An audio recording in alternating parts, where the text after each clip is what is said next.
Hey, good morning, everyone. Welcome to Office Hours, where we answer your questions 7 days a week. Alexander, what do we have today? First one this morning is from Alex Lindsay in Nevada, California. I hear spacecomms has been released. Can Jonas give us an update? Go ahead, Jonas. Yeah, so on Wednesday, John Barker and I, we released our, we call spacecomms. It's a next generation intercom system, and I'm gonna go here. So it's browser based, which has the advantage that if you want to use it right now, you can just in the browser. I'm gonna give you a tiny tour. Here is the backend. So as an admin, you could create a crew. You can have as many channels as you want, so you're not limited by arbitrary numbers like 6. You then create a member. So not that he's bitter. Not that he's bitter. 6. 6 is for Alex. I can suggest a password, add a new member. Then I get a little thing that I can copy paste. And then I can decide what groups all that is in. One special functionality that we're super proud to launch with is you can add a talent link. So if you add those, you can decide who has access to those. You can rename them, and then you have this quick code. If you use that, you can log into a talent page, or I'm going to show that with the docs. You can use our Zoom app that we launched with that allows you to, as the admin, push the app to any participant within Zoom. Go to our docs, and there you can walk through. And then you invite people. And the cool thing is, since we use Zoom guest mode, there's no need to have them allow it. There's no need to have their admin say, hey, yeah, that is fine. There's no requirement there. And then I'm going to show you how it looks if you're actually in the system. So here you can have all your PLs. You have volume per VL, talk, listen. You can talk on multiple, disable your mic so you kind of have like a multi-talk. You can solo. So you can do things like this if you just need to say something to audio. Obviously, listen and all that. Mic speaker selection. If you want to change how maybe you're a producer and you don't really care for the engineering, but really would like to see more of the editorial stuff, you can move your PLs. We have an API, so you can use it with Companion directly. So just open up Companion and connect with that. And then we also have program mode. So if you need to send higher quality audio, for example, for your program feed, that's what you would use there. That way we know how that you want high quality audio. We send it in stereo. We disable all our back end features there. It's amazing when you can tell. It's something about software. You can tell when the person who wrote the software actually does the thing that the software is supposed to do. It's made with a lot of care. How do people, if they wanted to check out more about spacecomms or try it out, where would they look? Just go to spacecomms.io. That is spacecomms with a C at the end. And you can create a free account. 2 users are free. And then one of the things that was also really important to us is have scalable pricing. Because what I hate is when you as a technician need to tell your client, by the way, where you're like, hey, we have this new intern that we would love to be able to also see what you're doing. We can't do. I hate when you then have to say, now we bumped into the next tier. So it's $850 plus tax per month per user. And you can have multiple subscriptions. What that means is you can have weekly, monthly, and yearly subscriptions, multiple with however many people you need. So that way, you can start with your base people. These 3 people are always going to be there. You do yearly with them. Then you do an additional 5 for a month because you have a project. And then on the day of show, the client comes up and says, hey, I need those 5 people more. Then you can just do a weekly pricing, and then you can cancel whenever you need to. Alex? How do you get audio from, let's say, another comm system in? So let's say I'm on the ground. How would you approach, I'm on the ground and there are a handful of PLs that from, let's say, a Riedel that I need to tie into spacecomms, how would you do that? That is probably still the biggest lacking part. Right now, you would just open multiple tabs, but we are working on an app that allows you to just pick channels from like something like DVS or another virtual sound card and then pipe that into spacecomms. But that and the mobile app is what we're going to be working with the most on next. And how many do you think would be the maximum number in spacecomms? Like, what's the max you've tested? I guess specifically, do you think 150 people on spacecomms would be workable? It depends how many are talking. There's a technical limitation to 100 people talking at the same time. There's some optimization for us to do above that. So right now it's probably 100-ish.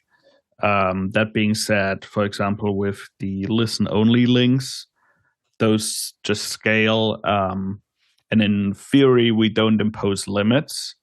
But if you had like 100 and only a couple are talking at a time, it wouldn't be a problem, or would be? So even if they had both talking, it's just like I'm calling out to somebody, or okay. Yeah, and like right now, to be honest, we haven't built the optimization that we like.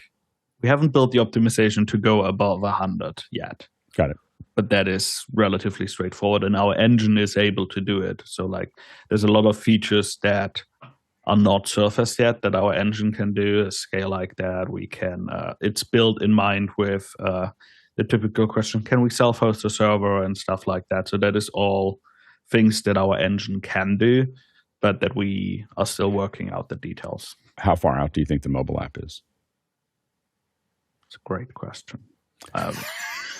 I probably think we're hoping for NAB, but I'm sure you know how it always is. We have the engine working on mobile, but the biggest thing is going to be getting through approvals, and we want to get it right. So like, we know what happens when you get a call and all that.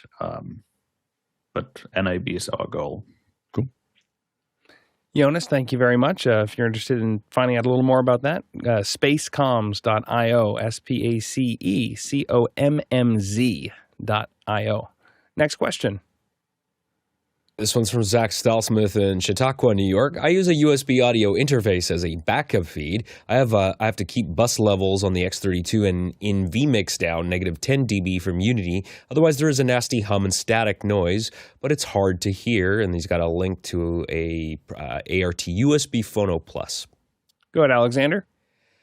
I really hope this isn't the one that you're using, because if that's the one that you bought, that is a phono preamplifier for a turntable. That is not a line level interface. So no wonder you're getting a lot of noise there. So if you're within the Amazon return window, I would suggest you promptly return that and get yourself, if you just need 2-channel audio in and out, I would get, and almost anything will work just fine. But for example, a universal audio volt, I think they're on sale right now. Those are really high quality, and they will take a high level input signal. The line inputs are very good, and the line outputs are very good quality on those. So I would look at something like a UA Volt 2 as an interface and return that. Go ahead, Courtney. Yeah, that's exactly what I was going to say, because look, I have one here that I did buy for the right purpose, which is to interface my old turntable into USB to capture digitized records. But it does have RIAA filtration on it, so it's designed for, the preamp is designed on the phono end, at least, for a phonograph at a very low level, so that's coming from the pickup on a old conventional analog phono. So it's fairly high amplification, which means it's going to be noisy. And you'll notice that there's something you don't normally see on the back of audio equipment anymore, which is a grounding lug, where you're supposed to attach a ground to the between your amplifier and this preamp to ground those nasty hums. So you might try the ground thing before you send it back and see if it gets rid of your hum. But like I say, if you're not plugging a pickup off of a turntable into it, it's probably not the preamp for you to get into USB. But hey, if you're past the Amazon return window, pick up a nice turntable with some Ortofon Red cartridges in it and have a good weekend. Next question. From the QR code, Abraham Barrera and Flowery Branch, don't know if you already talked about this, but can we talk about the opening shot for Severance Season 2, Episode 1, camera movements, and what cameras were used? Amazing. Go ahead, Bill. And Bill, I'm going to try to jump the line here because I grabbed a bunch of videos here and then fill in whatever you want to say there. But I got a chance to see this one a little earlier. So what we're talking about here is this open here. This is and this is on YouTube. You can take a look at it. It's pretty fun back down. So there's a lot of movement here, and then he starts to run. And obviously there's a lot of running. And so there have been a lot of discussion about exactly like how all of this running was done. It turned out the running was done over 5 months. So the shot took 5 months to do because they didn't have all the hallways done. And so they would get different parts done, and they needed to put it together. Now, there is a great breakdown of this with Ben Stiller and Adam Scott. So they actually, if you go to YouTube, there's a 12-minute breakdown. I'll give you a couple of the highlights here. But one of the things they keep on talking about is the bolt arm. I'm sure that Mark Roberts would really love for them to say the MRMC bolt. Like this is like, as opposed to, they just keep on saying the bolt arm. This is the bolt arm. So when they talk about bolt arms, this is the controller here. So basically it's a motion control arm. And you can see how it runs here. And they talk about how scary it is, because it is. If you've ever watched one in person, you know that if you got in the way, that would probably be the end. So it's a big piece of equipment moving very, very quickly. So this is when they talk about the bolt arm, that's what they're talking about here. And I'll show you some behind the scenes that shows it. Now, one of the things that they talked about here, and so what they're using this for, this bolt, is if you go into the very beginning, when he comes out of let's see here. So I think we missed it right. Right here. So when he comes out of here, this right here, see that movement? That's the bolt. So and they did as much as they could physically. They did talk about the fact that they needed to recreate parts of it. And if you look at the behind the scenes, this running is actually a pole. So here is the actual, someone posted this. It's only got about 117 views so far, probably more after this. And so this is, you can see them, slating it. This is the tracks that the bolt arm sits on. So you can see why they needed to recreate some of the digital area here. They talked about the fact that the bolt they required them to pull some arms out. But you can see them slated here. And here's the little camera. And so he's got this little, right? They've got it's a little gyro, so it's got it's a stabilizer on there with a little camera, and he's running behind him. And you can see that I think that they must have put another gyro, another camera control underneath it on the bottom of the pole. They put another one there just to capture the behind the scenes. But you can see that that when they asked, they said that it would be harder to have a Steadicam operator would have a hard time running as fast as they could run with the pole. And you can see it there. The other interesting piece that they talked about was that here there's a point where he is running, and it goes from, I think it's right here. It goes from him. Let's see if it's right here when they run. Right there, he's actually in that. When they go around him, he's actually on a treadmill on a green screen, and they said they had to. It was the only way they could get around. They could get the shot. So very complex shot, but mostly logistics. They didn't go heavy. There's a couple of his POVs that I think are CG, and then they just when they swing, they do it. But there's a great breakdown from. It's kind of like a producer's breakdown from Ben Stiller and Adam Scott. They kind of understand what they're looking at, but I thought it was fun to take a look at it. So. But that's kind of the breakdown of that, and these are all worth checking out. It's gotten a lot of PR, and that shows you why it's worth doing sometimes and breaking things down, because a lot of people are talking about it. Go ahead, Bill.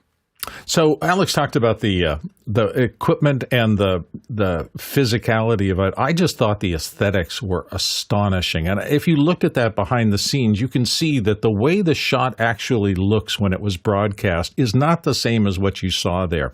The colorists involved, the lighting directors, everybody on every team is working at the absolute height of this. And when you think about it, the scene is basically a guy running down a white hallway. All the architecture, all the set dressing, all the design of everything really, I think, makes this thing so spectacular because you don't have a lot of detail, but what they do with lighting, the little vertical stripes on the walls and things like that is what gives it this sense of relentless motion and confusion as it spins around. And there is not a frame I could find in that didn't look painterly to me. And what I mean by that is it didn't look like it was beautifully set up. So this is really every craft working together at the highest end of visual arts to make something that is basically a boring idea. I mean, if you took a camera into a white set of hallways and just ran down it would be utterly unwatchable. And yet this is exactly the opposite. It is utterly compelling.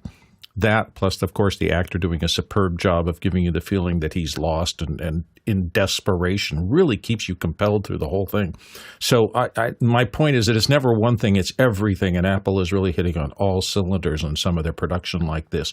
They're not missing anything, whether it's acting, direction, blocking, planning, pre-planning, and all of the things that Alex talked about, equipment and operators working at the highest level to do something really spectacular. It's well done. Alexander? Yeah, it's really an amazing show. I just finished my rewatch of season 1 because I forgot some things. And I have to say, I really appreciate some of the details. And I actually missed some things the first time around. And now I'm fully caught up. The Ben Stiller breakdown of how they did this was amazing. But Alex, did you notice that when he was demonstrating, did you notice that he was using a marker on glass to kind of telestrate? Does he not know that you have an amazing telestration app? I was going to reach out to the Vanity Fair and go, hey, I can make that look better. Like, I'm sure that there was, the hard part is that they don't show him wiping it off. So that means they had to stop cutting every single time because he couldn't, there's better ways to do that than markers on glass. I'm not sure. I'm almost certain that the reason they did it is because they looked at other telestrator solutions and they were expensive or complicated and they didn't understand how to do them and they just did that. So hopefully we can help them with that in the future. Hey, your questions and votes do drive the show. So remember, you can use Makana to not only ask questions, but you can also chat about the questions, vote on the questions. If you don't have access or you don't know what I'm talking about, head over to officehours.global/join. Sign up there. You'll get an email with links on how to get into Makana, the Discord, and all the good stuff. Next question. This one's from the QR code as well. Alex in Montreal is asking, what camera, microphone, earpiece, IFB, earpiece interfaces, USB-C, computer software are you using on your live streams? Alexander? For me, most of my production now is done, because a lot of it is done over Zoom. So I'm using Mimo Live, which is a compositing program. So that allows me to bring in participants over Zoom. I use some of my cameras. They're not all identical. I use Micro Four Thirds as the format because those are the lenses that I have that I started out with. So they work pretty well for me in my space. I've got, they're all Panasonic Lumix cameras. I have some G7s and GH5s. The one I'm on is a GH5S. And I have all the same lens. It is a Sigma 30 millimeter f1.4, which I run fully open. Those are nice, and they allow a lot of light and get that bokeh that you see behind me here. And that is only about 3.5, 4 feet behind me here. So those are the lenses that I use. My console is a Yamaha DM3, which is a 16 input console, small form factor. It has Dante built in, so I'm using Dante audio to deliver this over to Zoom today, right now, in this meeting. So that's working really well for me. I love the DM3 in its small form factor, and like all Yamaha stuff, it sounds really great. The preamps on these are good. They're actually improved over the TF console, which is an older design. So that's what I'm using, and I use Memo Live to actually live stream to YouTube as well. Jonas?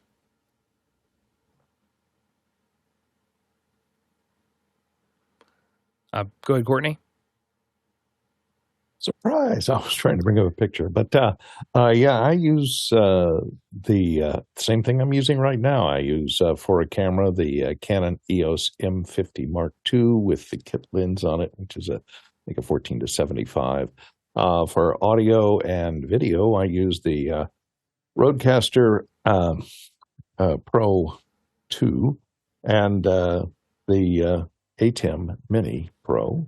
And of course, for my microphone, my Stellar X2, which is a $200 microphone that goes into the Rodecaster Pro Mark II. Alexander? I partially answered that question. So I forgot to mention some of the other things that you asked about, Alex. So microphone right now, I'm on an AKG C414 BULS, which they don't make anymore. I also have other microphones that I use. I've got RE20s from Electro Voice and RE27s from the same company. For in-ear monitors, I'm using Westone Audio. That's what I'm on right now. It's really hard to see. This is why I like these. They're so discreet and they go all the way in. If I turn sideways, you can kind of see it there. And the wire is so unbelievably thin. These are the Pro X50s, which are their higher end quintuple driver IEMs, and I'll never go back to anything cheaper just because they sound so good. So I think I covered everything there now. Bill?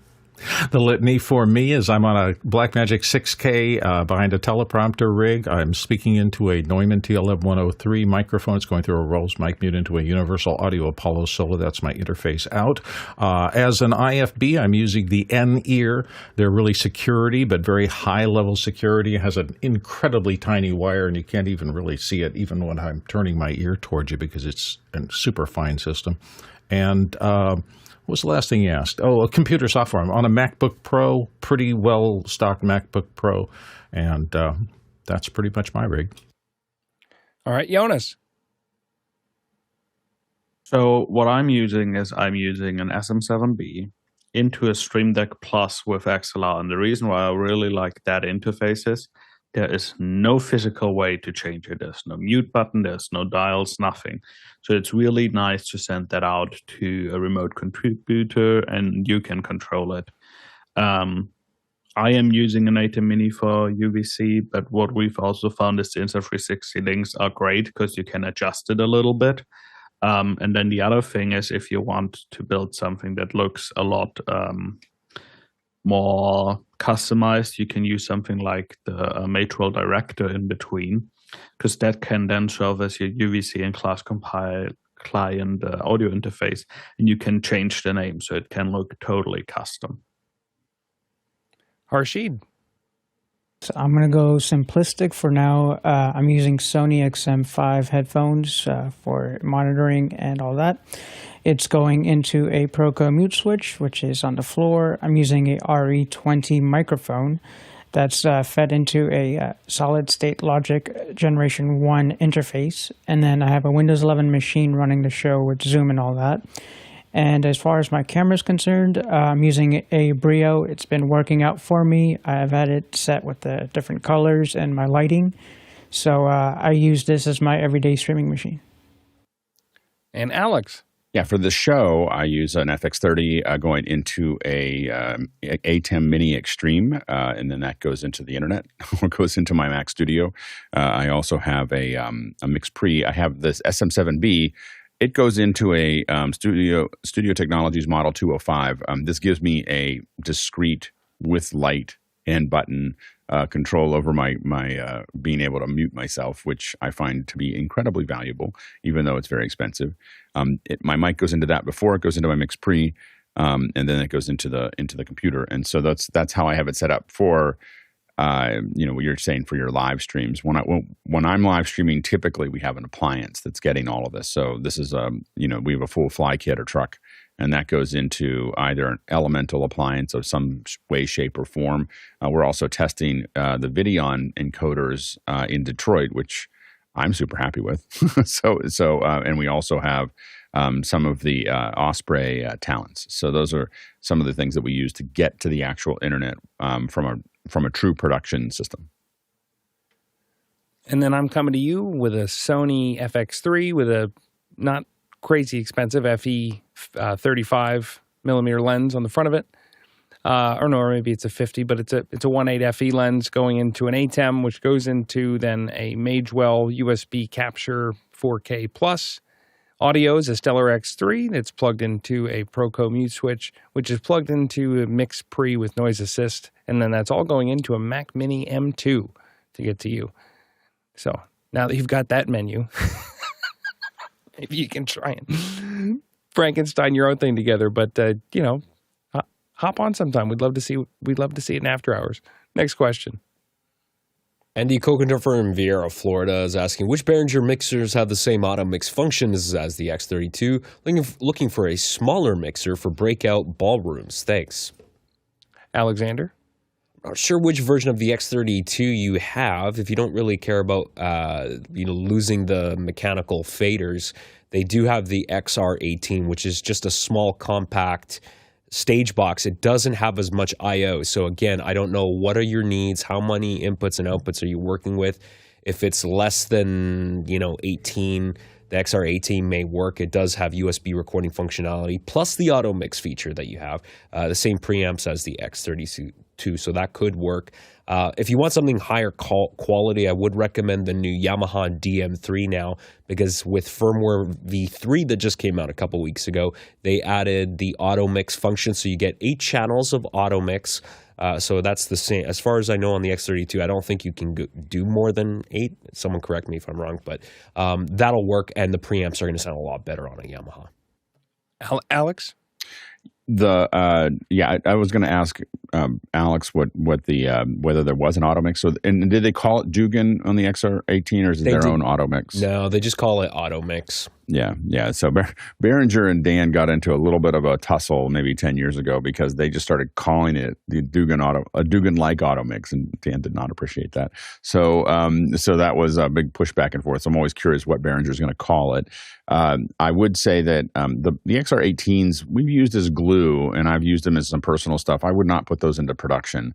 They are the thing that bothers me the most, I have to say, is just that audio delay for an input should not be an FX plug. Like, it just, I don't understand. Like, I can't get over that it's just a pipeline issue. I know it has the same effect, but it really bothers me. And again, I think I would consider the Behringer X32 or the Wing, the new Wing, which looks amazing, and I've talked to a couple people that are really happy with them. So the Wing rack mounts, I think, might be better. I wouldn't probably for breakout rooms. I have put full-featured mixers in the breakout rooms in the past. I probably wouldn't do it for smaller breakout rooms at this point. Typically, we use racks, and typically what we've used is X32s for those. But the DM3 is a better mixer, but it's a lot more expensive if you're buying a bunch of these for breakout rooms. And I'd prefer to have more control over. I don't know what your situation is. Sometimes we're required to have A2s run the board, but what we often do is we give them an Ethernet controller that may or may not be attached to the mixer. so like it's plugged into the network, but whether it's actually routed is different, or whether we have control over it is different, because what we like to do is bring all that stuff back to a central location and then remix all the channels there, so we can sit there and jump into any one of them that we're listening to and make sure that we're there. Sometimes you need to be able to, and the nice thing about having that extra board is you can route all those through an X-Touch. You can route what people have control of and make it pretty hard to get into the stuff that you don't want them to touch. And so a lot of times, especially when we're required to hire local engineers, we want to have a little bit more control than we would normally have. And so the rack with an X-Touch oftentimes gives us a little bit of that control.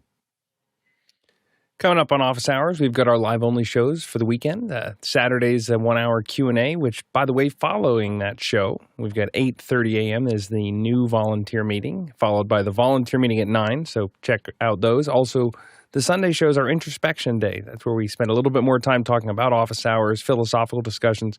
It's a great show if you haven't been there, but it's not broadcast on YouTube. You've got to be in Makana to check it out. Next question.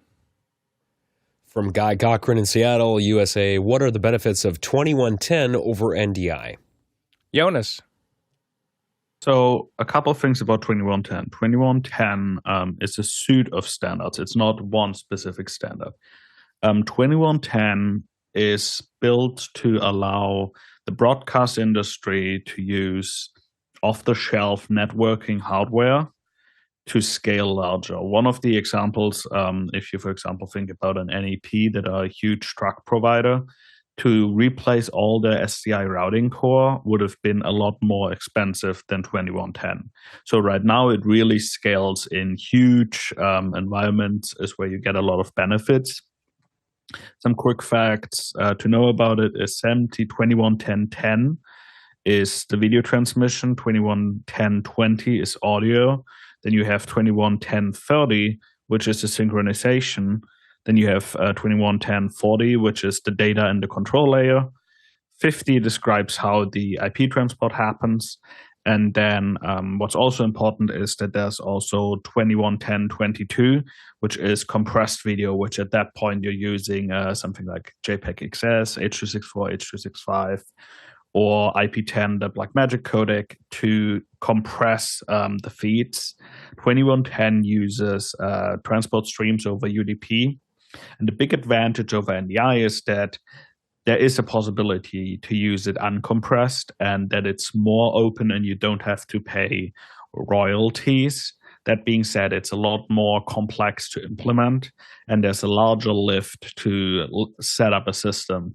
But like, it's this typical scale curve where like when you start with a couple sources, NDI is probably your the better choice. But when you then scale up into something larger, then you start needing to consider 2110 or SDI. And the idea is that you can use network hardware and that the network hardware does a lot of the heavy lifting. So like you have all your switches that do the duplication, all the multicast.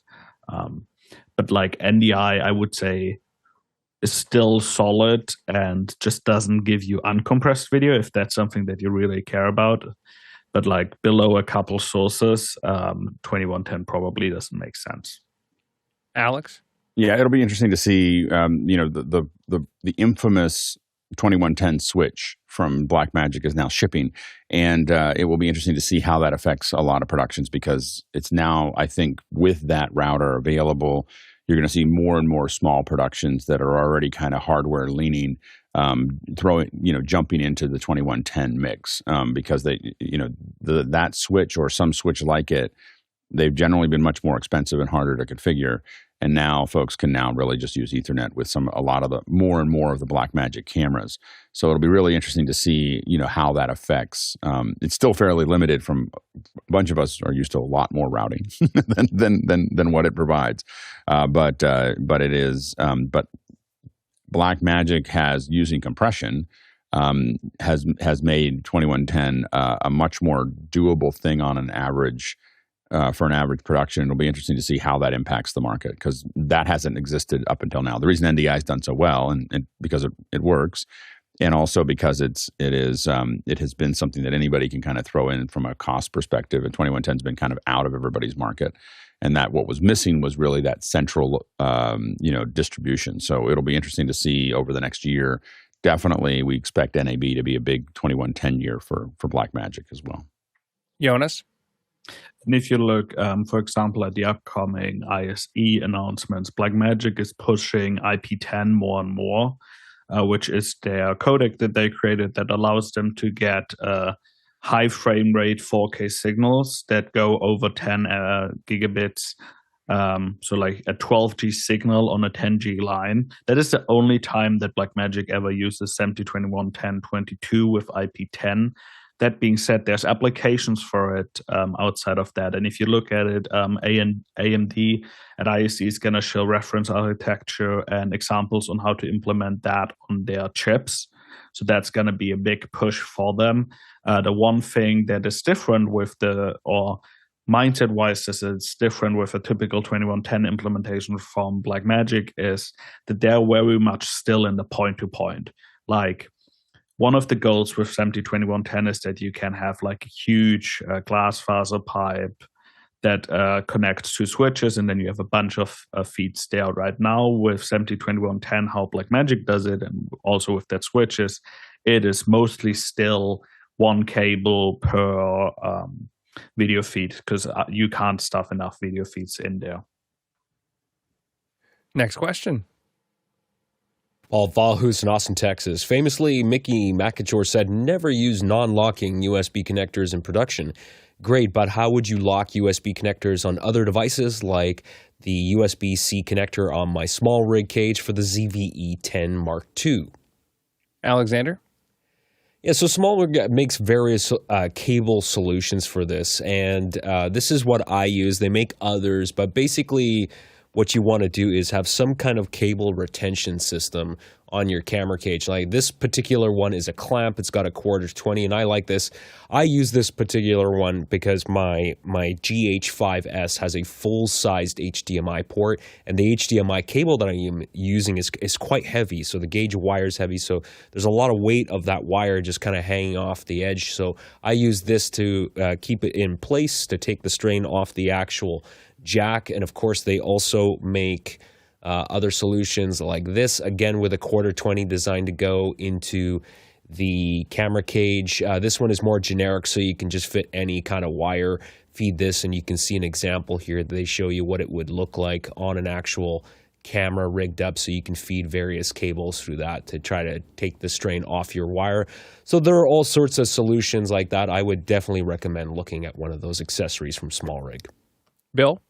If you don't want to do Smallrig itself, or if you don't want to fall back to the old gaff tape everything to your hardscape, I'm a pretty big fan of Tether Tools stuff. They're a company that makes a lot of these kind of things. And if you look at the center up top picture here, they make a lot of these tether guards that you can attach to any place on your camera. They firmly go down the cable a little bit, provide a loop, and they're flexible, so you don't have to worry if somebody's moving around a little bit. But they have a ton of tools. In fact, one of the coolest things, you can see the search by camera menu up at the top of that. You can literally put in your camera ring. They don't have everything, and they did come out of the still photography world, so you'll find a ton of Canons and Nikons and all the rest of the famous still camera brands. But the universal nature of most of their tools are that if you want a specific rig and you have a specific cage and you need to get something into a really small, cramped area, those little tethers like I showed with the small, fine, but very robust safety cords really help me get around a lot of the cages and stuff like that I've worked with in the past. So small tether tools, they're tethertools.com. Courtney? Yeah, I agree. The best way is to anchor the cable. You know, they do make locking USB-C connectors, but of course the female that you plug that into has to have a little screw a little socket that this will screw into. So that's a problem. So what I've done in the past is I use my 3D printer to design this TPU cable clip, which is split here and it's made out of the urethane. So you can pop the cable into it, and then it has a hole here. And I tell you, this urethane is really tough. It's not going to break if somebody yanks on the cable. And then I just find a nearby screw on the camera or cage or whatever to anchor that into, and then leave enough slack then to plug my USB signal in. And that way, if the cable gets jerked, it jerks the strain relief and not pulls the connector out. And yet, unlike the little screw-in types, if you have to change a cable out because you got to change to a different input or something, you're not searching for a screwdriver to unscrew those cables. You can just unplug the end and plug the new cable in and leave the other one hanging in the strain relief. You can ask questions 24/7 at askofficehours.global. That's askofficehours.global. It's fast and easy. Nothing to sign up for, nothing to log into. Just go to askofficehours.global, or you can scan the QR code right here. Put in your name, throw in your question, and we'll work it in over the next few shows. Next question. Guy Cochran in Seattle, USA says, price drop on Blackmagic URSA Cine, 12K body. Worth it? Bill? Maybe. It depends on your circumstance. The only downside, I mean, Blackmagic makes fine cameras, and they work really well. The 12K for me has always been over-spec'd only for this reason. The back end you need if you're going to shoot in 12K is really robust. That's a lot of data being generated and sent out. So you're looking at bigger hard drives, bigger, faster pipes, and infrastructure that is able to handle that much data. And for most regular uses. I mean, if you're doing some kind of gigantic billboard-sized things, there may be a place in your workflow. But for me, downsizing 12K footage in order to put things into standard HD or even bigger, it's just too much data to handle, and I think it's overkill for me. But that's why I'm saying it's an individual choice for you. It's a great deal, and they're fine cameras, but I wouldn't go there. Alex. So, Alex, if you pay the original price, can you shade it with an ATEM switcher? Cannot. So the not that I'm bitter. So I have 3 of the 12Ks, the original 12Ks, and I believe that they share the same limitation that the Cine does. So this is really a Cine camera. It's not. If you talk to Blackmagic, they'll be like, well, it's not a live camera. It's a Cine camera. So you're not going to buy this for a live workflow. You're going to buy it because you want to shoot films, with it. What's new here is not the camera itself.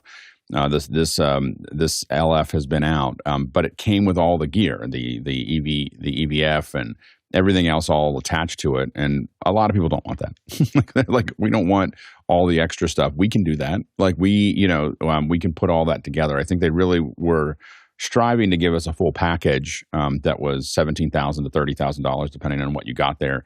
And most of us that are doing film, we have our own ways of doing these things. And so when you give us a bunch of stuff with the camera, we just want the sensor. In fact, when I talk to people, what they really want is not really the 12K body. They want the Pixis body that is a 12K LF.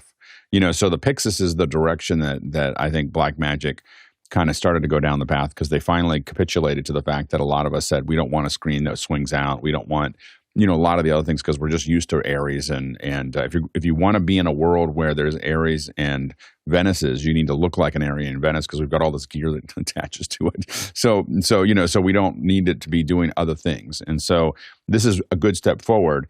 At the price, it is an incredible deal. $7,000 for this camera, what it can shoot. This is a full frame sensor, 12K.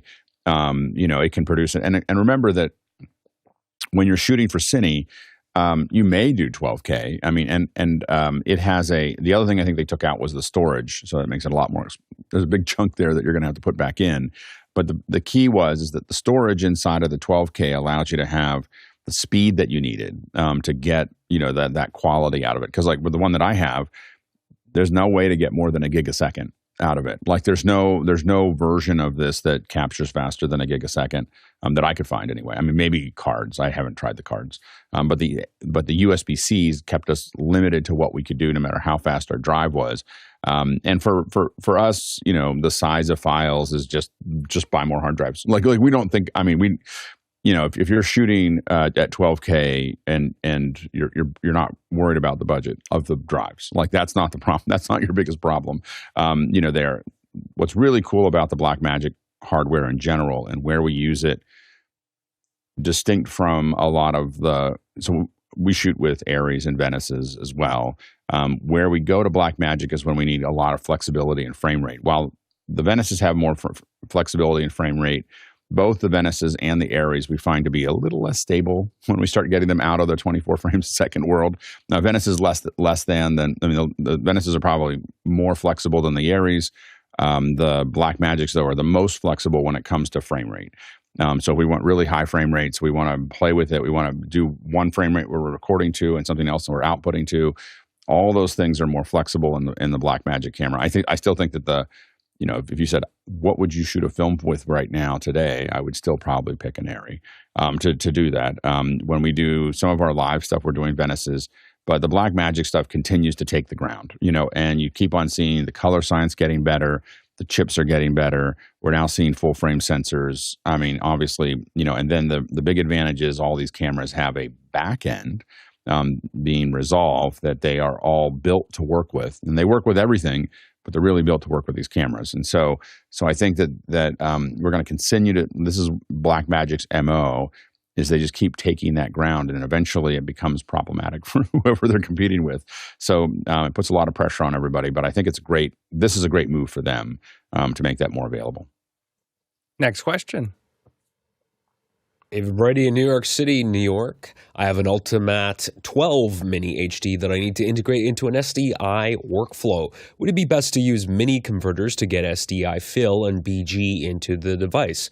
I also have a routable Teranex AV in the rack. Alex? Yeah, I would use the mini converters for that, because what you want to do is make sure it's not doing anything else. You don't want to add any delay to that process. So the mini converters, especially I think the straight HDMI to SDI converters, you're going to want to use them as, not even the bidirectional ones. And I don't know if there's any delay. We would have to sit and put it in a lab to know if there's any difference in the delay. But the most important thing is that you use the simplest device available to do that interface. And number two is that you do exactly the same thing to both feeds to try to get them to lock in. Of course, you could go a lot further and start to gen lock everything to try to make it all work. You should be okay as long as the two feeds are identical however you're processing both feeds. If one's SDI pure and the other one's a backup, you're going to have trouble. So you need to make sure that you need to go through the same pipeline for both feeds to make that actually work. Courtney? Yeah, question for Alex, because I don't have that, and you've done it a lot more than me, is the need for synchronization. I thought the Blackmagic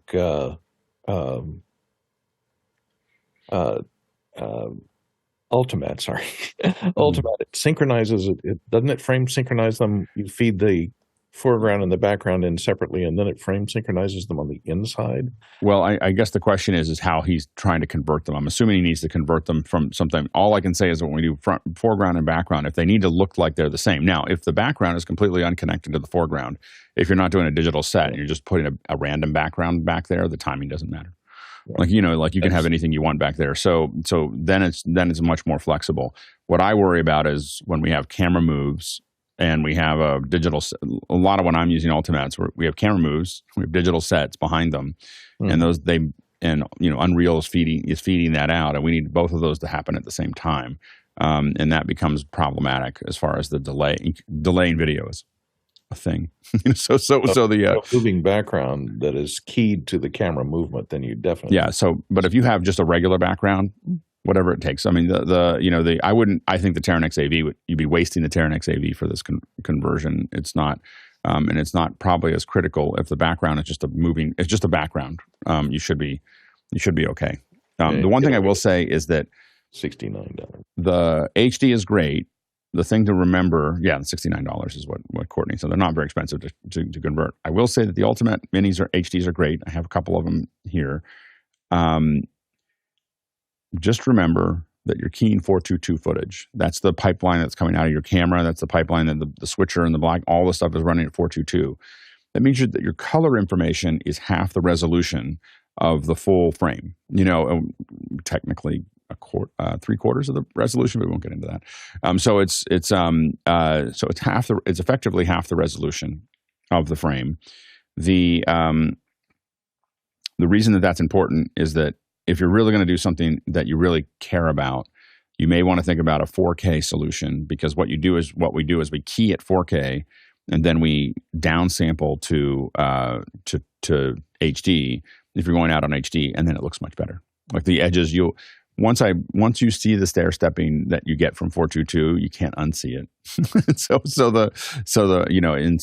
That's the challenge. One way that you can get around some of that is to use more neutral colors. So hard lights and darks will show that stair stepping more than colors that are in the middle. So those are other ways to kind of manage that as well. If you're finding office hours valuable, there are a few ways you can help. You, of course, like and subscribe to the channel, but you can also donate at officehours.global/donate. We're a nonprofit. So, and finally, you can volunteer. So you can sign up at officehours.global/volunteer, or you can swing by the meeting and find out what we're all about. Next question.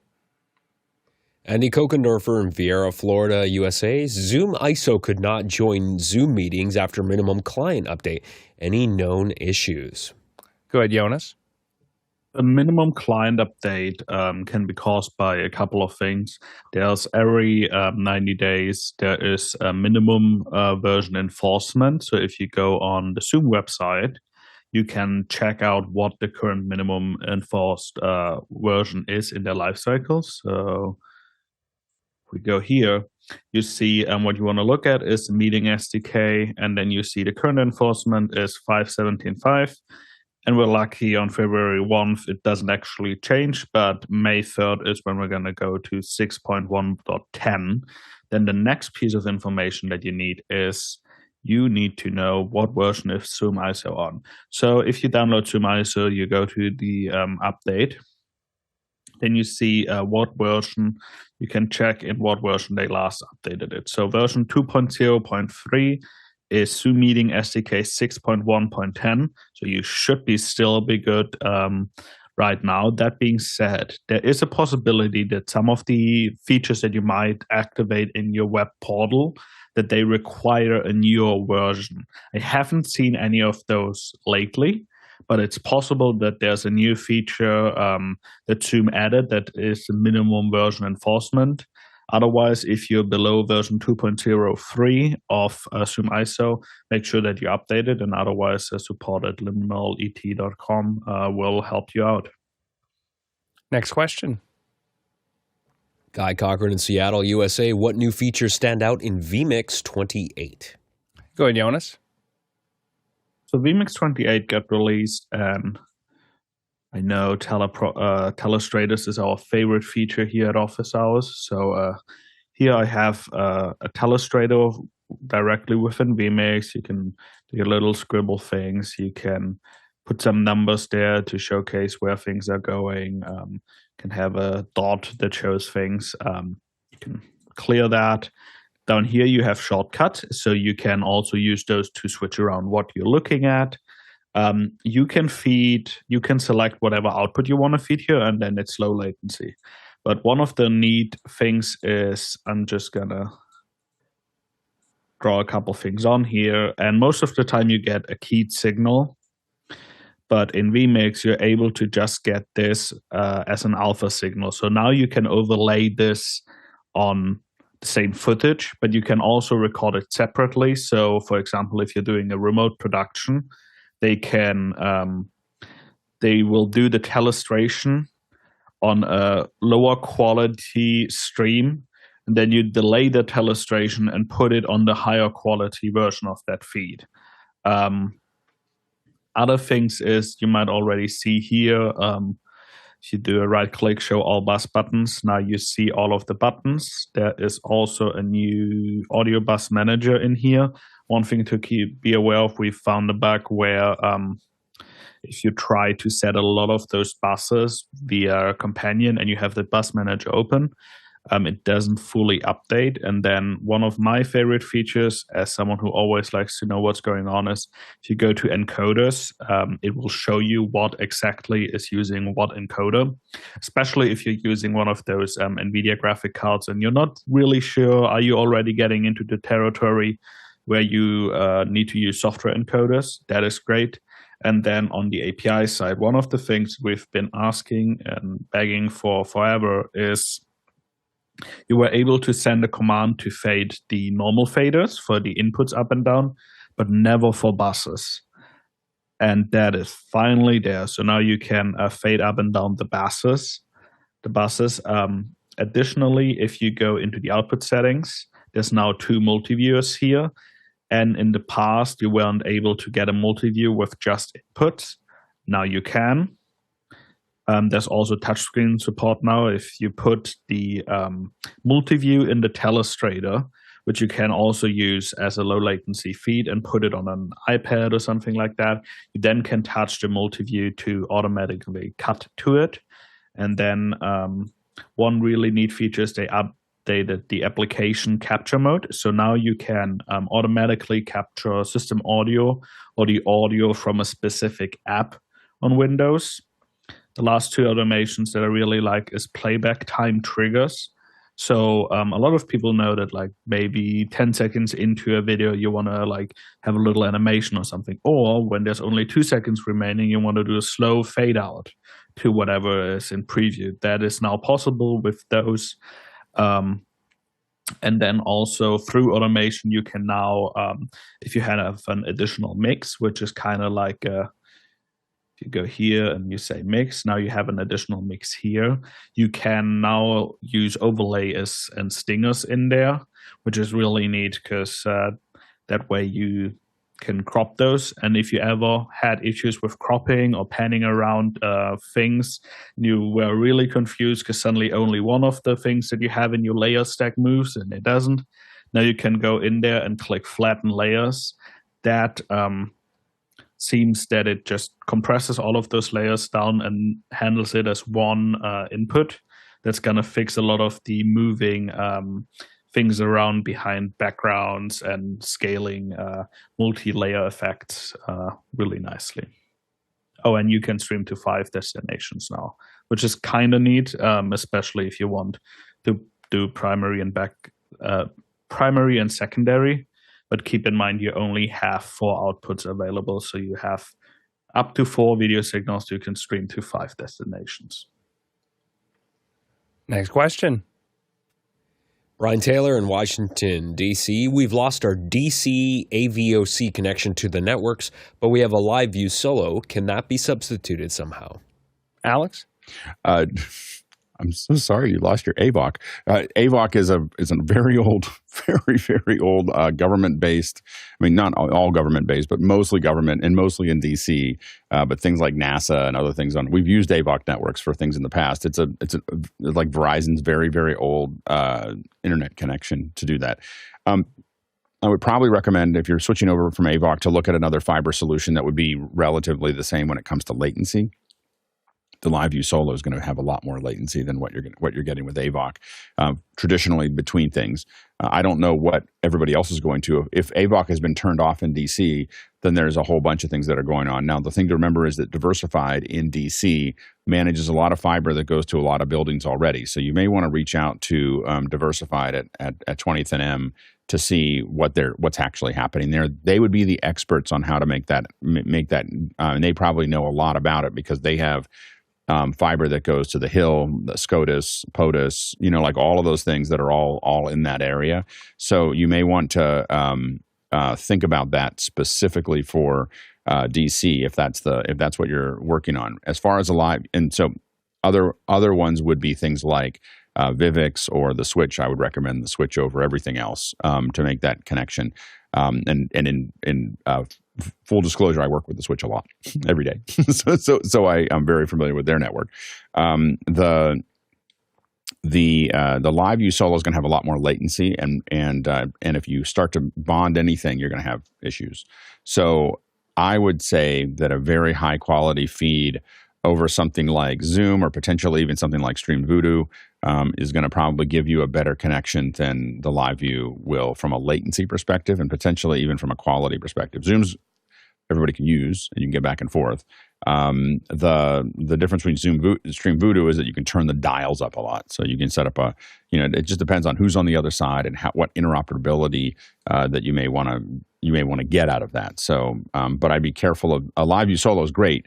It's not really built to do the same thing that AVOC's doing unless you're only doing a one-way stream, and then there's lots of options. Next question. Greg McFarlane in Boston, Massachusetts. Has anyone tried out Atlassian's Loom screen / video recording sharing tool? Alex? I've received ones. They seem to work great. So Loom is a kind of a very easy to do capture solution that you can kind of just open up and capture a window and send something. I think it's really designed for more notes. If I want to send you something really quick, just show you how something works and be able to share it into a library that lets people do it. It kind of refines all of that so you can send someone a link to make that possible. People have sent me Looms. I've never actually created a Loom. But it seems like a pretty good for business users that don't want to figure out where the file is or how to do something with it or recompress it. Being able to just put it together and throw it up seems like a reasonably good solution. Yeah, and I've looked at this as a solution for training, internal training. So if we have a process with a proprietary piece of software, or we have a specific way that we do things, and we're trying to get away from only having it be on text or something. Some people learn better by actually seeing where you're clicking and where the button's going. Loom is good for that. Another one that I really like that doesn't do the video but does really great screen captures and breaking down how-tos for this sort of thing is a service called Tango. And that's where it's taking, every time you click, it does a screenshot and it's saving it into a online file that then you can go back to and type in your how-tos, delete errant clicks or things that you don't want. But the best part is it creates a link for that process or procedure. And then if it changes, you don't have to change, you just change the destination of the, like you go in and you edit that process and then the link stays the same. So that way you're not constantly having to send out or print out, something that's out of date as soon as you make it. So these internal training tools are getting really great. And we love the fact that AI is now doing a better job of summarizing them, a better job of helping you write what the steps are. I think it's going to be pretty revolutionary for getting teams to all be on the same track and not have process drift. That's all the time we got for today. Thank you all so much. Thank you to our panel for being here today. I know I say it every week, but it really is a privilege to get to learn from all of you every week. I feel smarter just every Friday. I'm like, oh, I leveled up. Also to the back end crew, not only making us look and sound good, getting us into the show, but also the people working around the clock, keeping us organized. There's meetings that go on outside of the show. This doesn't happen without everyone's contributions in here, and we really appreciate you as well. And also the producers. We had so many questions today. I was like, should I rush it? It's like, no, I want to give everybody their due when it comes to the question. I'm not going to rush anyone, but we did have to send some back. So if you asked it in Makana, it'll be in your notes, and you can bring it in next time you're on the show. You're watching the show. If it's a QR code question, we'll get that back in over the next couple days or whenever it's appropriate. Thank you all for the questions. Tlaloc traversal today, if we would have had to travel around and ask all these questions, 20,000 miles. That's 32,000 kilometers, 157 million bananas for scale. We'll see you in after hours.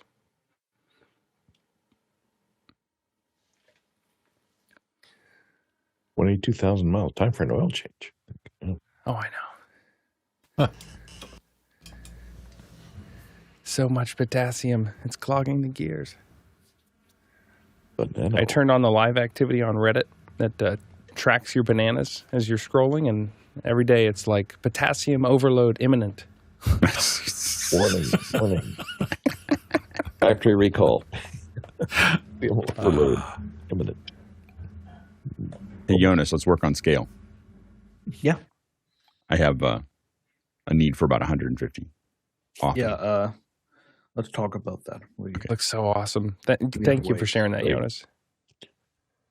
And it has been working well for office hours every Sunday, which is Great. nice to know.